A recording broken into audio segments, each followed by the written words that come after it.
This is life. My problems aren't my life. Yeah. This is my life. Recently, I realized that people don't care that much about you as you think. Is there any thought that keeps you up at night because 2 years ago you said something stupid and you think that people think about that, but they don't? It's only you. I think that we all need to learn to fail. We need to embrace the fact that whatever we do, it cannot be a masterpiece every time. And the pressure of perfectionism, where does that stem from? Is that self-inflicted? Is that society inflicted? You can either get rid of negative emotions or create new emotions. Hello and welcome back to the Calm Within the Storm podcast, where we explore the different ways of discovering contentment within the chaos that is mental health. Everything can change, even the world we live in. This episode will be all about creative coping. And today I'm joined by Aleksandra Zak for our first remote session of the series. Aleksandra is all the way in Poland, and together we're going to look at ways of coping and expressing ourselves via a creative medium, whether that is writing and poetry, or making music, or creating art. We'll also look at how to navigate periods of feeling uninspired and unmotivated, and how to deal with a general lack of creativity. Hello, Aleksandra. Thank you for joining me. Hi, thank you for having me. It's a pleasure. So, I think between the two of us, I think we've got a nice perspective on this topic because I am a musician, as most people know, and I cope with a lot of my emotions through music. And having chatted with you a little bit, I think you're more of a writer and you express yourself through documenting and poetry and that kind of thing. Is that right? Yes, that's correct. I'm into writing and I write plenty of stuff, mostly poems, poetry, but also short stories, novels. I have some drafts I'm planning to work on soon. But well, recently it's poetry, but it's changing, so it's very possible that I will just start another writing activity. But usually, just all of them are equally appalling to me. Yeah, exactly. It's whatever comes naturally, I think, isn't it? Yes, that's right. It's like I've been writing since I remember, and Yeah.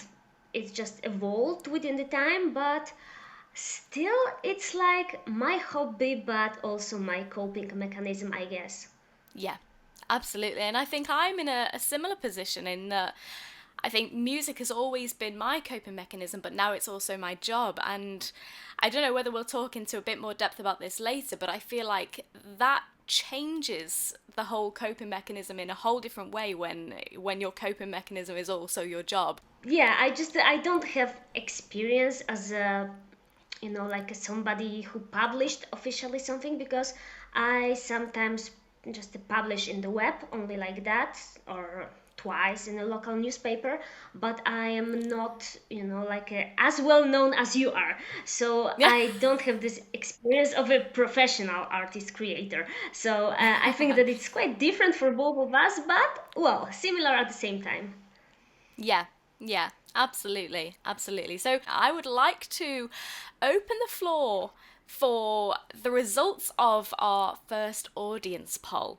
And this bit always excites me. I always enjoy doing these bits because I think it's an important part of knowing that we're not alone and that there are other people out there who are experiencing exactly what we're experiencing. So I asked the audience this: which form of creative expression do you find the most helpful when you're feeling low? And the options were music, art, literature, and other. So, music came in at the highest at 51%. Oh, And then literature was next at 25%. And art and other both came in at 12%. amazing numbers. Yeah, absolutely, and it's kind of nice actually that it was quite varied, and that so many people selected other as well.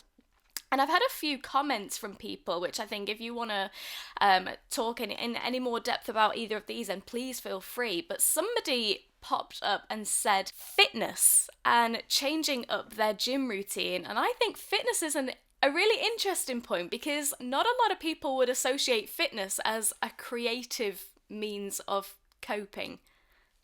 I think that it's more of a coping mechanism, like a production of endorphins, something like that. Yeah. Creative. I've never thought about this in this way, but maybe I need to give it a more thought because maybe, well, creating new, I don't know, fitness movements, maybe it's creative somehow, like a new fitness dancing routine, something like that. Yeah, absolutely. And maybe for those people who aren't necessarily creative, like they're not music players, they're not writers, maybe they find a creative avenue in the things that they enjoy, like fitness, for example. Somebody else has said music and art. So they've said music for comfort and art to express. And I like this answer because sometimes it isn't one size fits all, and sometimes different things can bring you different types of comfort. That's right. Yeah. I think, like, listening, you might find peace in listening to the lyrics of a song because they reflect how you feel, but it might not make you feel better necessarily. Whereas making a piece of art, you're almost getting all of your anger out and creating something. Yeah, yes. Somebody said that if you are happy, you enjoy the music. When you are sad, you understand lyrics. So I guess it's something like that, like listening to music and having somebody who understands you and have been in the same place that you. So this is, like a comforting, like it's not only you, but everybody went through the stage. Yeah, absolutely, absolutely.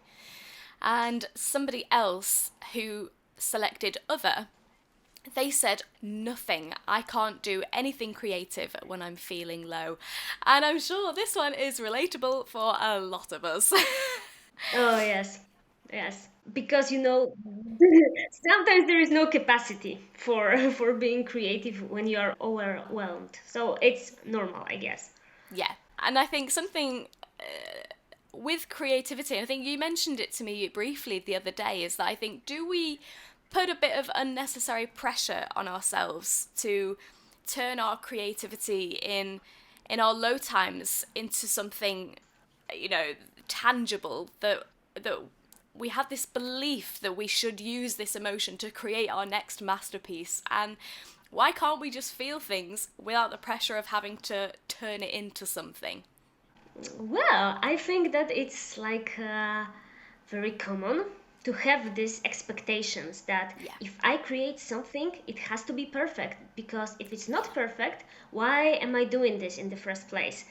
And there is a very high pressure on people like me and you, I guess, but it's not the pressure of the society because society probably doesn't care that much, but it's the pressure that we put, pressure Yeah. that we have. And I found myself in this vicious cycle, like I write, so I want to create something perfect. I can't create something perfect, so I don't write. Yeah. And it's like I sometimes lose the fun of creating itself. Yeah. Like I have high expectations and I sometimes cannot create only for fun. I think that's a really good point. I think that also leads into what I said earlier about how my creative coping strategy is now my job, because when I was younger, every day I'd come home from school and I'd write a song about my day and about my frustrations at school or parents or whatever you do when you're a teenager or a kid.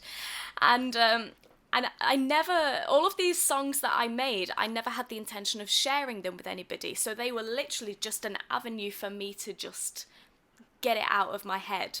Whereas now that it's my job, I think I find that I don't have that same relaxed energy about it anymore, because as soon as I think I'm going to write a song and get all of my thoughts out, I write the first line and I go, okay, this could be on my next album, and then I have that pressure of this needs to be good.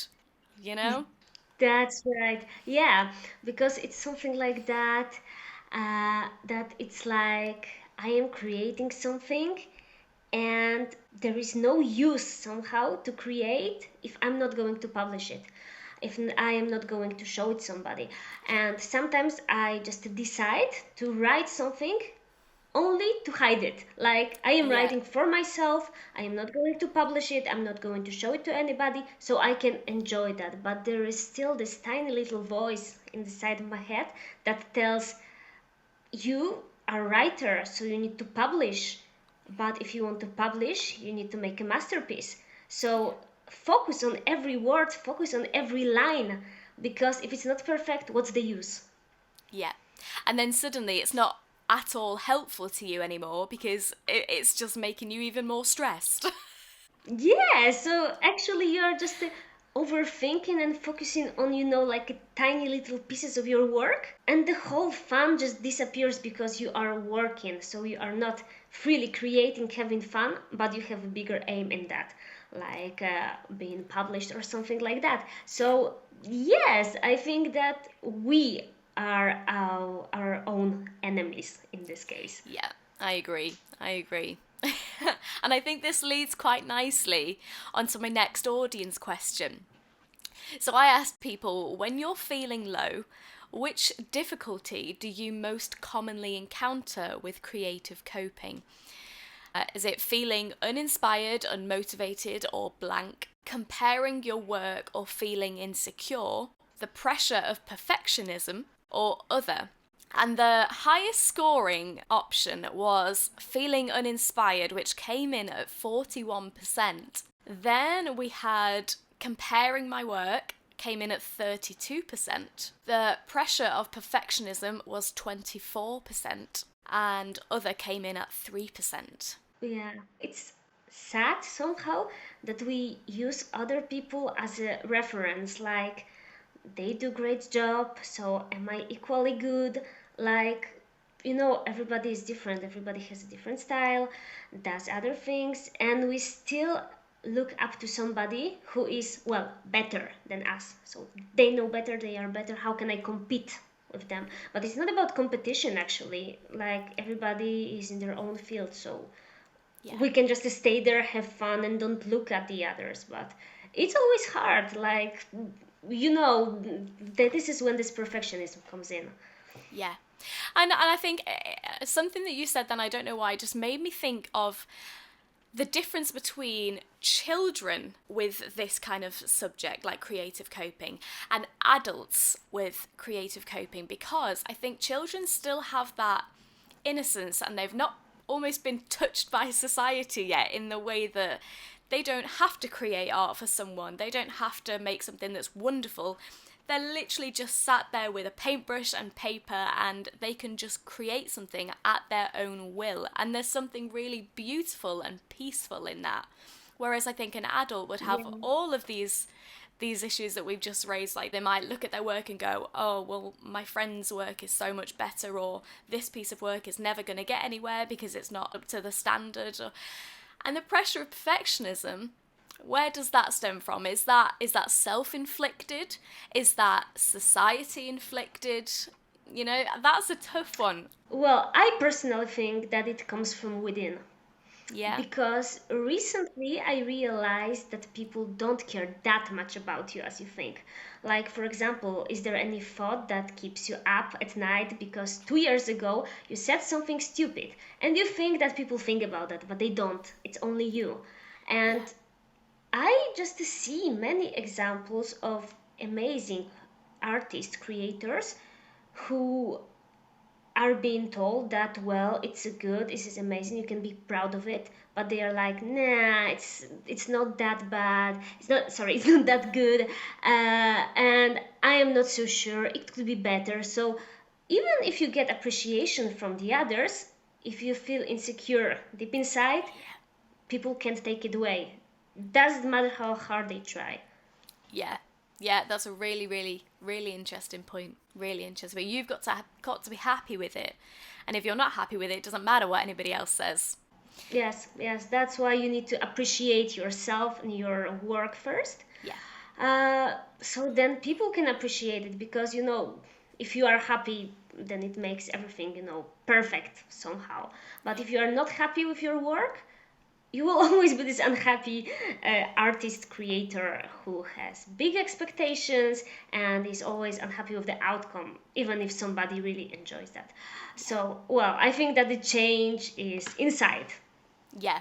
Yeah, and I also think as well, there's a difference between not being happy and feeling like a failure because I think the moment we do something that isn't perfect, we go, I've failed and I'm a failure, I can't do this. Yeah.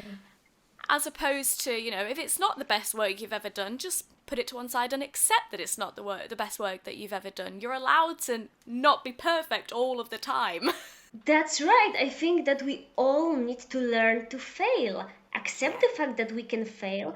And not everything that, for example, I write will be a Pulitzer Award winning book. Not anything that you create won't be at the top charts of the music charts. Yeah. And it's simply, we need to embrace the fact that whatever we do, it cannot be a masterpiece every time. And recently I was watching The Office. I don't know if you know this show, yeah. Uh-huh. And it was just a quote by Dwight, like, "Not everything is a lesson. Sometimes you need to fail." Uh, and yes, I think it's all about that. Like, you accept that you are writing, you are doing something, anything, only to practice, not to Yeah. create something, only Yeah. to practice, to work on your skills, and just to lower your expectation. And I think that lowering your expectation generally in life can make people more happy. But in artistic creativity, it's even most important. Yeah, yeah, especially. And I think we need to almost go back to our childlike roots in the reason we started creating things in the first place is because that felt like a very natural thing for us to do. The first thing Yeah. you want to write something, then you write whatever comes to mind. You don't write for someone else. You don't write with the intention of something else. You just write whatever comes to mind, or you paint whatever comes to mind.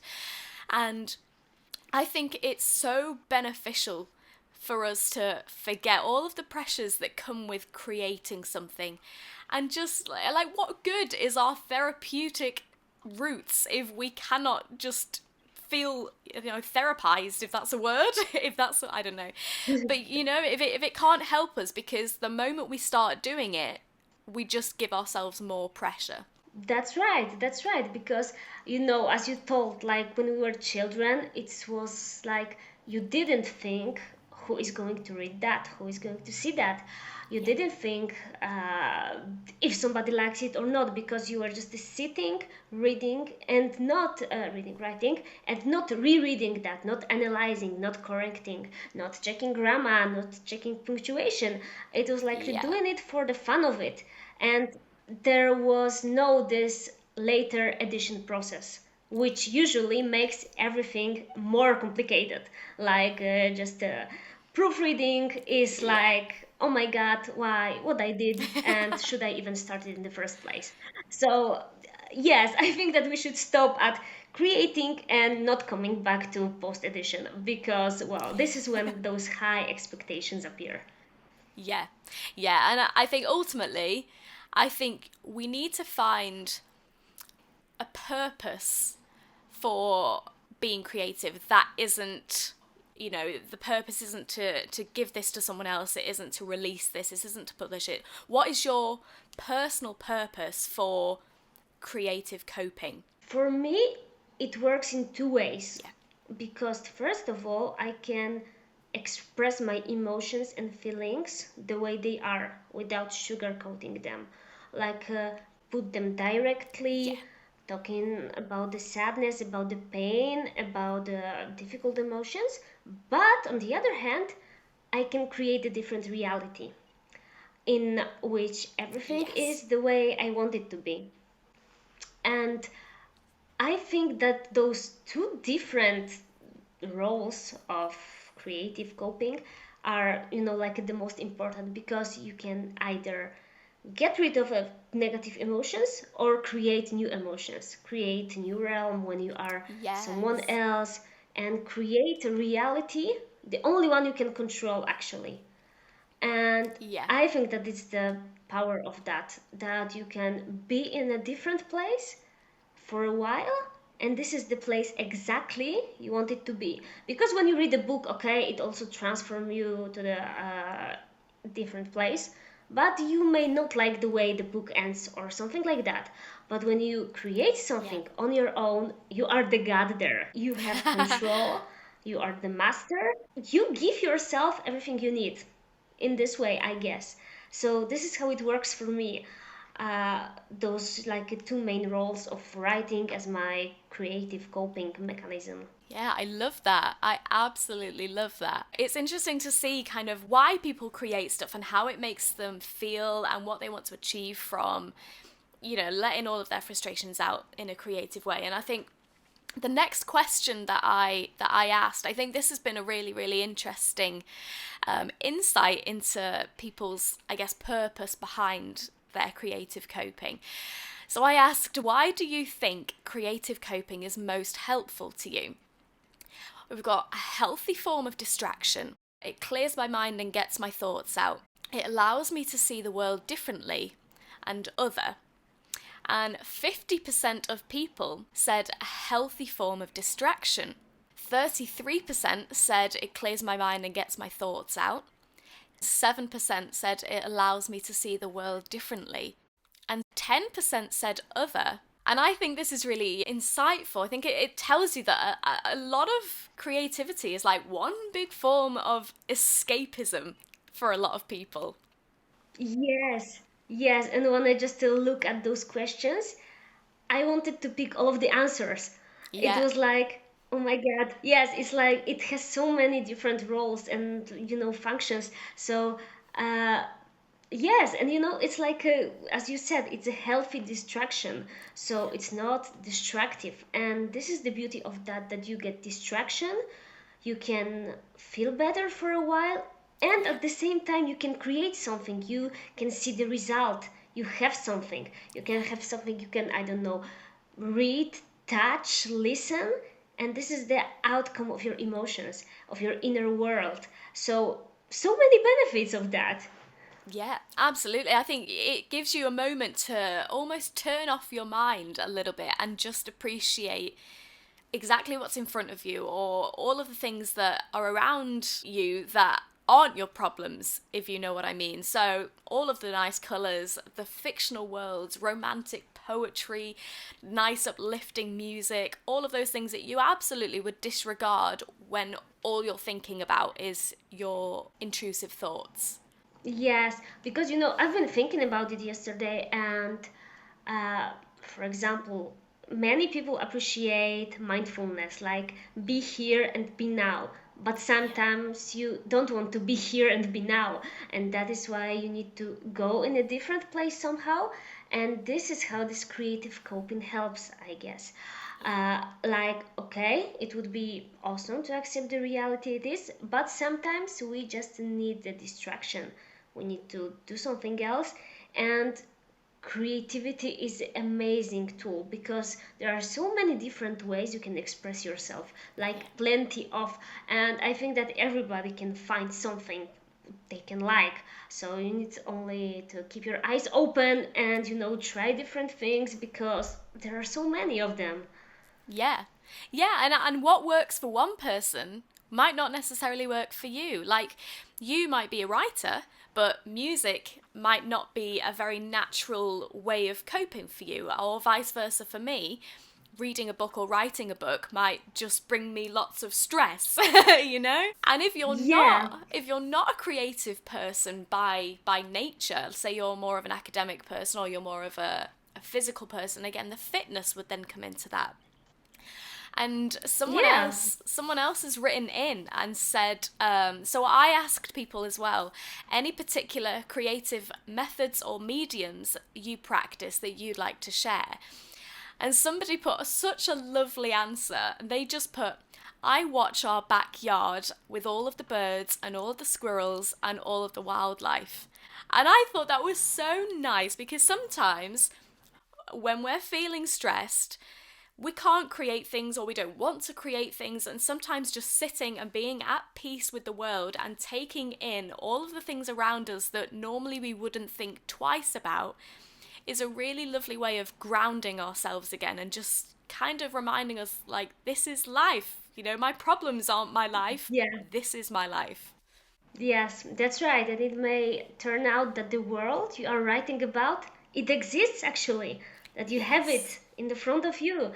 And nature itself, it's so relaxing. So really, I do it as well, and so I can really relate to that. But you, as you said, you don't have to be creative in any kind to find a distraction or consolation or comfort. So yes, I really love this answer too. Like watching squirrels, watching birds. Good one.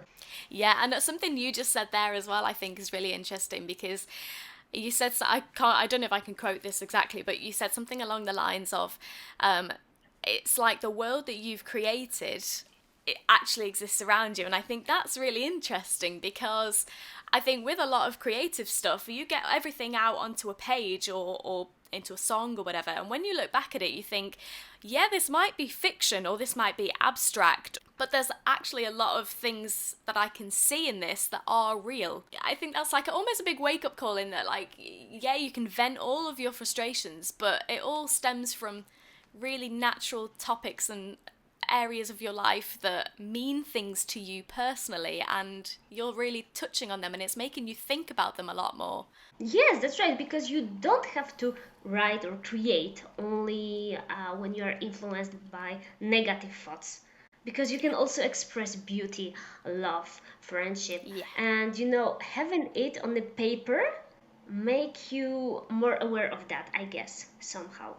And you can come back to that after some time and just remember the moment you felt like that. And this is, like a jar of memories, something like that, that you, okay, I read this and I remember how amazing I felt some time ago. So very, like a good thing to keep those kind of memories written on the paper so you can come back to them when you are sad or down or something like that. So yeah.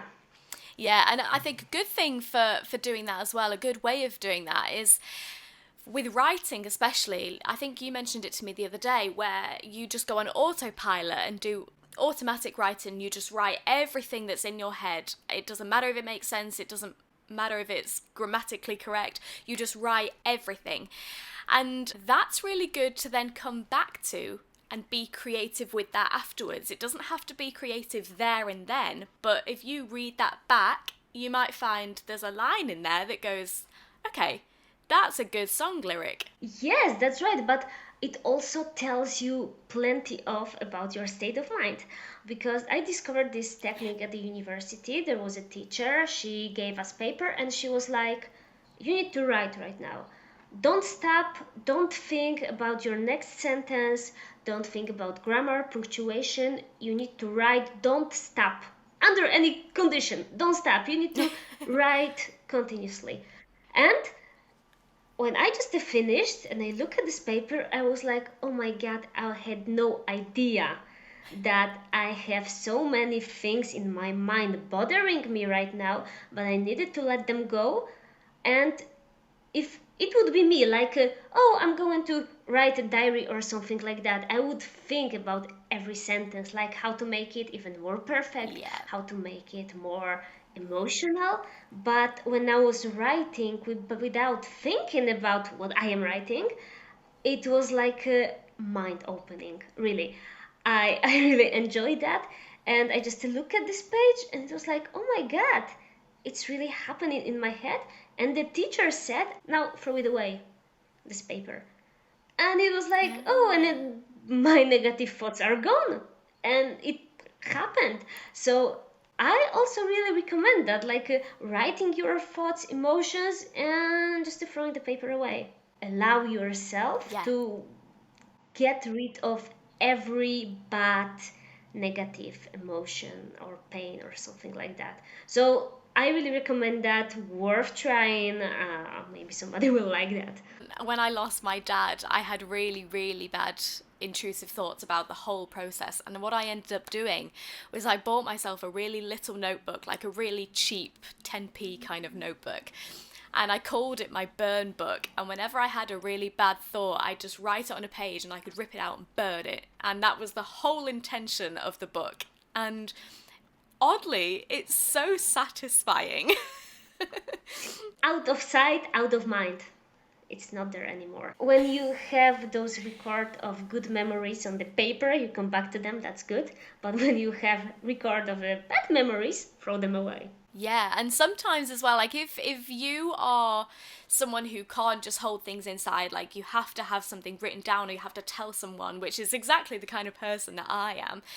Sometimes with really negative thoughts, I don't necessarily want to talk about that with someone because it's very, very personal, or you don't want to bring people down, or that kind of thing. And sometimes just having somewhere where you can write all of those thoughts without the pressure of how do I tell someone this, or what will they think of me if I tell them this, just getting it all out onto a page with zero pressure is really, really beneficial. Yes, but you can also use that in well, this is what I do in creative writing. Like, there are some thoughts I have, I don't necessarily want to share them with all the people, so I create a character and she or he says that. And it's like, it doesn't come directly from me, but somehow I can just describe how I feel about a certain situation, how I would react, what is bothering me there. But, well, it's not me, like, not directly me, but putting my words into somebody else's mouth is also, like, comforting. I like that. No, that's a really, really good idea. Really good idea. Let's see. So somebody else has just said writing bursts or automatic writing, which is exactly what we've just talked about. Writing down all of your thoughts in their most emotional, raw form. So there's lots of people actually that are saying this, which is interesting. Somebody else said, I haven't written or played music since the start of COVID, and I definitely feel like there's a void in my life. And I get this, because if you were in the habit of coping in this particular way before, and suddenly, especially with the pandemic, that comes and changes everything, your life is now completely different. Perhaps what worked for you before might not feel as natural for you this time around, or you don't have the same foundations around you that allow you to continue doing that. Like if you've started a family since, or maybe you've experienced a loss or something, and something isn't quite the same anymore that allows you to do what you used to do. That's hard, because that's the only coping mechanism that you are familiar with. So I guess you just have to explore what's I had similar experience, but not due to COVID, because you can write anywhere. But Yeah. I suffered from a massive writer's block. And there was a time I couldn't write anything because my mind was a blank, and I really missed writing. So at the same time, I really wanted to write, but I couldn't. And I was feeling that important part of my life, something that makes me me, is not there anymore. And I have no idea how to get it back. And this time was very, difficult for me, because when you do something every day, when something is your coping mechanism, but at the same time your hobby, and suddenly you don't have it anymore, it's like empty void, and you can't do anything else, because nothing feels as good as what you did before. Yeah, and it's so hard to see past that. I think I get very much like this with music as well.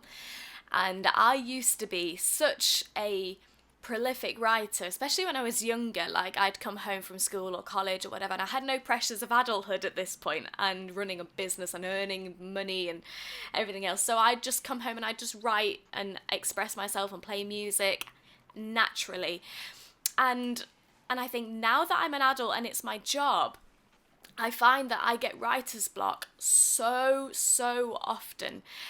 And I don't know if that's because of the pressure that comes with it, or I'm busy all day, every day, doing all of my work and everything else, and so I never have a moment where I feel inspired anymore. Quite often you think, this is it, this is my life, now I'm never going to make music ever again.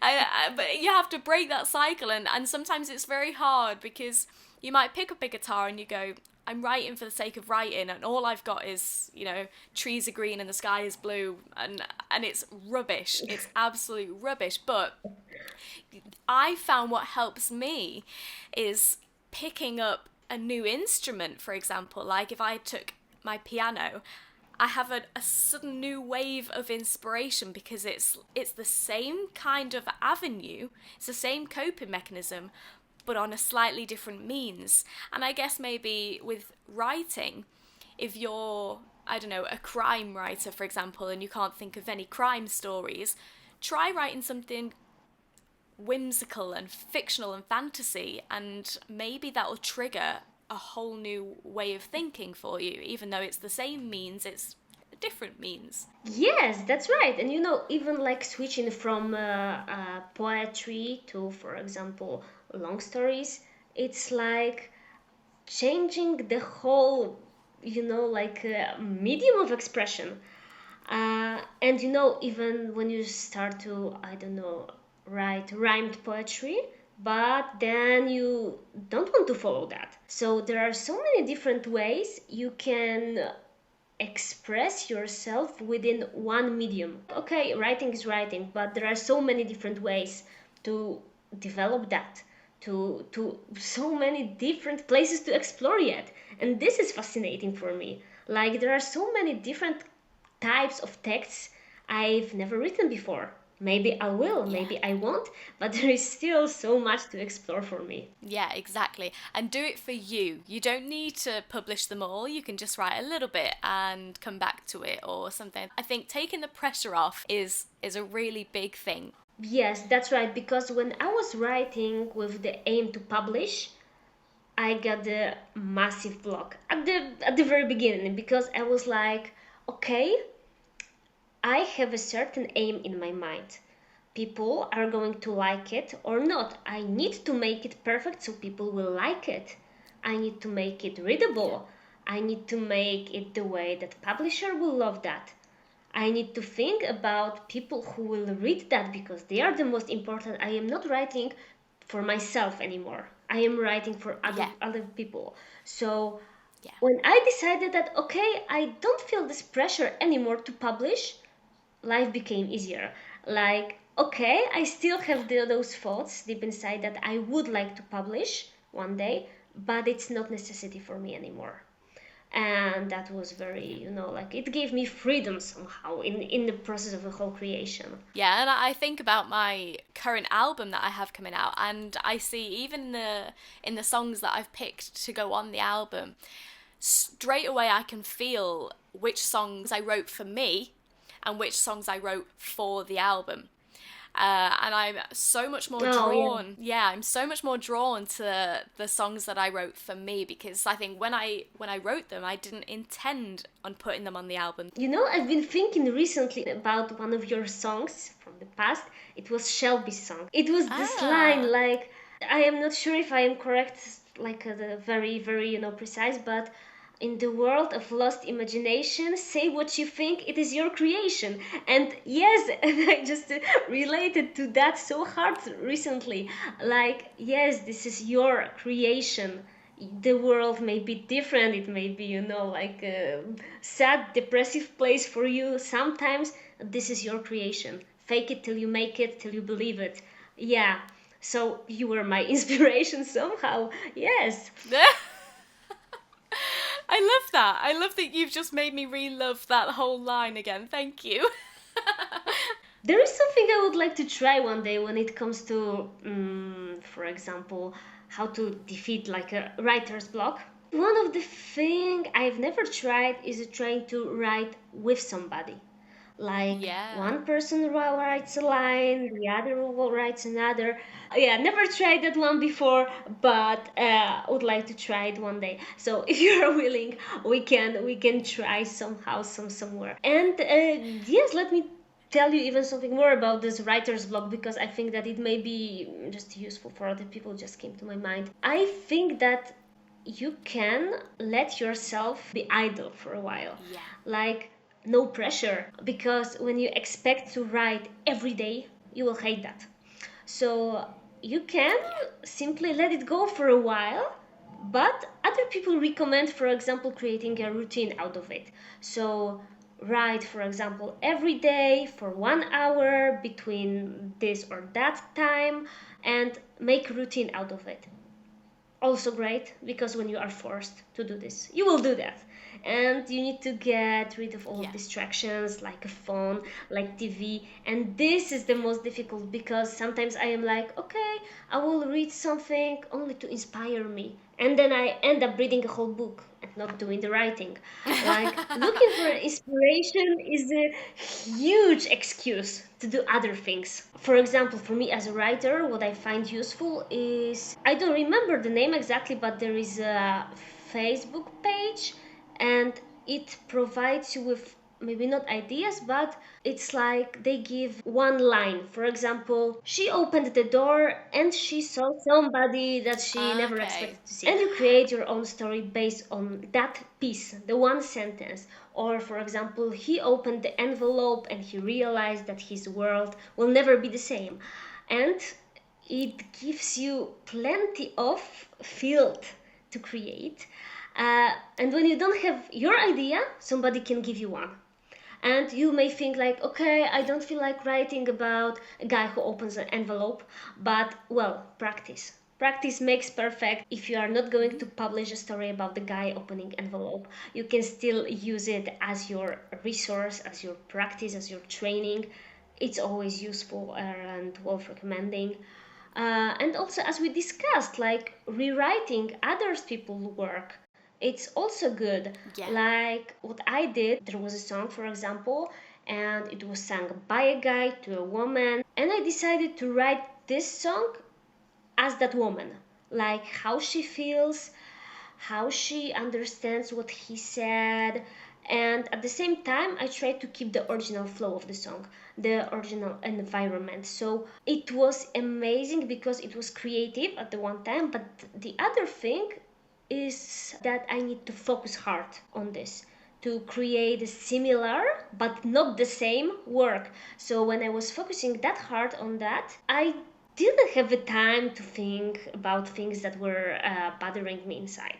So this kind of writing, when you write, for example, to follow some pattern, to follow rhymes, to follow counts of syllables, it is also useful because you need to focus. You don't Yeah. have a place for distractions. And for me, this is very useful because it's really given me a place to not think about anything but the rhyme pattern, about the syllable scheme.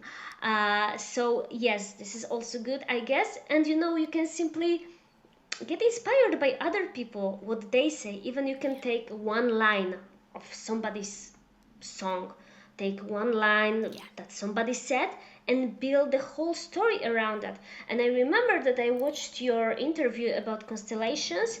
You said that you wrote the constellation songs because your boyfriend, fiance now, said something like about the beauty marks or freckles. I don't remember That's exactly. right. That's And right. Yeah. like yeah, and you created the whole song based on this one line. And I heard that, and I was like, oh my god, you're my soulmate. So yes, this is how it works often. It is, you're right. Inspiration, I think, can sometimes come from the strangest, most unexpected places. And I remember being in a room Mhm. once, getting ready for a gig, and I was with another musician, and we were just having a general conversation about boring things. And she said something, and it was just one line that she said that I was like, there was something a little bit poetic about how you said that. And I wrote it down, and we had in the room that we were getting ready in, there was one of those ginormous flip board, the big paper Mhm. charts. And I just wrote it on there. And she was like, should we build a song out of this? And we sat there for like about 10 minutes. This song just came very naturally because it was Yeah. such a unpressured environment. And we ended up writing this whole song and we played it at the gig that we were just getting ready for, which was the most amazing experience. Yeah, and it was so immediate. Like, uh, I guess that you didn't have the time to rewrite it post edit that, so it was like created on the spot, and that was the beauty of that. Yeah. uh, Yeah. so yes, and sometimes I think that we people who create have this feeling that you have to create something original, something that nobody has ever before written. But sometimes you can get somebody else's work and get inspired. You don't need to make a Yeah. breakthrough anytime you start to do something. So I think that this is so vital to accept that we can get lost, try different things, Yeah. repeat something what was already said. So yeah, I think that we should be more understanding when it comes to our own creative activities. Like give yourself some space, let it go, back off, and just love yourself and enjoy your work. Absolutely brilliant point, and completely agree. Thank you so much. It's been a pleasure to have you, and really appreciate you coming along, and it's been amazing to chat with you and to hear your perspective on some of these points as well. So thank you. Yeah, and I am so happy to be there. I'm your fan. And I am so happy to be able to talk to you finally. And I am so excited and I am so thrilled. So, yes, thank you so much for having me. This is amazing experience and I really love it. Oh, if anyone's listening, please go and check out any of Aleksandra's work as well. So where can we find you?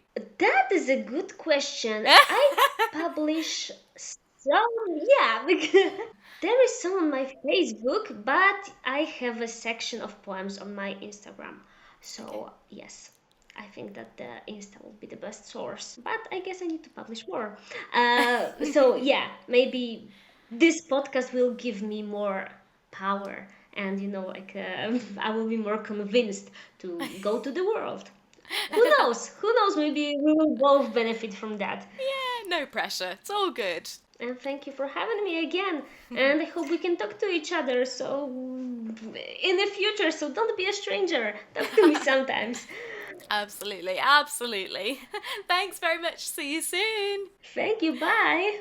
Thank you so much for tuning into another episode of the Calm Within the Storm podcast. I hope you enjoyed it. Just a little update regarding this series. As of this new year of 2023, episodes will now be moving over to a monthly release rather than weekly, with new episodes coming out on the last Friday of every month. So tune into our next episode at the end of February. I hope to see you there. My name's Sam. Thanks again for tuning in. Bye!